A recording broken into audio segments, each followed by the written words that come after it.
আসসালামু আলাইকুম ভিউয়ার্স, আমার আদরের ভাই এবং আমার আদরের বোন। আজকে হলো বিগ ব্রেকিং নিউজ হইল গিয়া কংগ্রেসের পর্যালোচনা যে সভা হয়েছিল, যে কংগ্রেস ভবন, হাইলাকান্দি কংগ্রেস ভবন, সেই সভাত একটা ব্যতিক্রমী দেখা দিছিল বা একটা গণ্ডগোল সৃষ্টি হয়েছিল। গণ্ডগোল যারা করছেন যে বিজেপির গুন্ডা বাহিনী যারা কয়া হলা, বিজেপি গুন্ডা বাহিনী কংগ্রেসও আইয়া গুন্ডামি করসলা, তারারে কংগ্রেস থেকে বরখাস্ত করা হয়ে গেছে গিয়া। তো কংগ্রেস থেকে বরখাস্ত করতে আমি সর্বপ্রথম ধন্যবাদ জানাই আসাম প্রদেশ কংগ্রেসের সভাপতি এবং আসাম কংগ্রেসের সদস্যগণ যারা আসলা বা সদস্যগণ যারা আসলা, তারা খুব সুন্দর একটা সিদ্ধান্ত নিয়েছেন, খুবই তাড়াতাড়ি অ্যাকশনটা নিয়েছেন। আর আমরা মনে করছিলাম না, আমরা সোনাইর জনসাধারণ বা তথা আমরা সোনাইর জনগণ আমরা কখনো কল্পনা করলাম না যেন এত অতি সত্তর যেন এই ঘটনার অ্যাকশনটা নেওয়া হইব। তো আসাম প্রদেশ কংগ্রেসের সব সদস্যগণ এবং সদস্যগণকে ধন্যবাদ জানাই যেন আপনারা অতি তাড়াতাড়ি যেন এই অ্যাকশনটা নিচ্ছেন। আর অ্যাকশনটা নিয়া তারারে কংগ্রেস থেকে বহিষ্কার করছেন, চিরবিদায় দিচ্ছেন, তার লাগিয়া অনেক অনেক ধন্যবাদ। আর আমি সেটাও ইয়ে করি, এই গত সোনাই বিধানসভার ইলেকশন যেটা হয়েছিল, ইলেকশন গেছে কি সেটারও পর্যালোচনা সভা আজকে কাছাড় কংগ্রেস ভবনে হয়েছে। তো সেখানেও যারা কংগ্রেসও তাকিয়া বিজেপির দলালি করছেন, তারারও যাতে বহিষ্কার করা হয় সেই আবদারটা আমার রইল।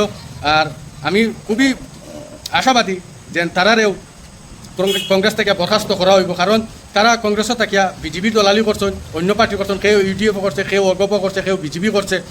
তারা ইয়া কংগ্রেসের লগে গাদ্দারি যেটা করছেন, কংগ্রেসের লগে গাদ্দারি করার ফল ভুগতে হইব।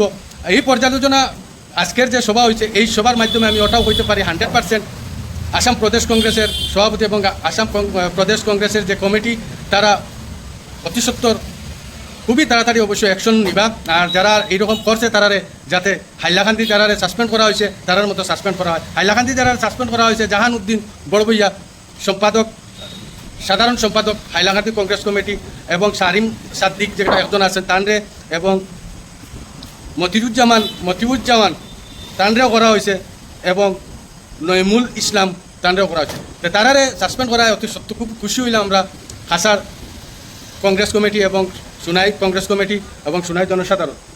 আর আমি ওখানে কইয়া এই ভিডিওটারে শেষ করতাম চাই, আর যাতে আপনারা সোনাই যে বিধানসভা ইলেকশন হয়েছে, এই বিধানসভা ইলেকশনে যারা কংগ্রেসও তাকিয়া বিজেপির জয় করছেন বা বিজেপির খাটিছেন বা অন্যান্য দলের খাটিছেন, তারারে অতি সত্তর সাসপেন্ড করার দাবি আমার তাকিয়া আমি উত্থাপন করছি। এবং আমরা সকল কংগ্রেসি যারা আমরা জয় করছি, সোনাই কংগ্রেসের হইয়া জয়লাভ করাইছে আলহাজ আমিনুল হক লস্করে। আর তারা যারা এন্ট্রি করছেন তারা অতি সত্তর কংগ্রেস দল থেকে বহিষ্কার করা হোক, আর চিরবিদায় দেওয়া হোক, আর চিরদিনের লাগে ব্যান্ড করা হোক। তাই বলে আমার এই বক্তব্য শেষ করলাম। আর ভিডিওটারে বেশি বেশি করে শেয়ার করবা, তার লাগে ধন্যবাদ জানাইলাম। আর সবরে যেন ভিডিও বেশি বেশি করে শেয়ার করে কংগ্রেস হাইকমান্ডের কাছে যায়। আর কংগ্রেস আসাম প্রদেশ কংগ্রেসের সভাপতি এবং আসাম প্রদেশ কংগ্রেসের যারা সদস্যগণ এবং সদস্যগণ আছেন তার কাছে এই ভিডিওটা পৌঁছে, তার লাগে আর আপনারা ভিডিও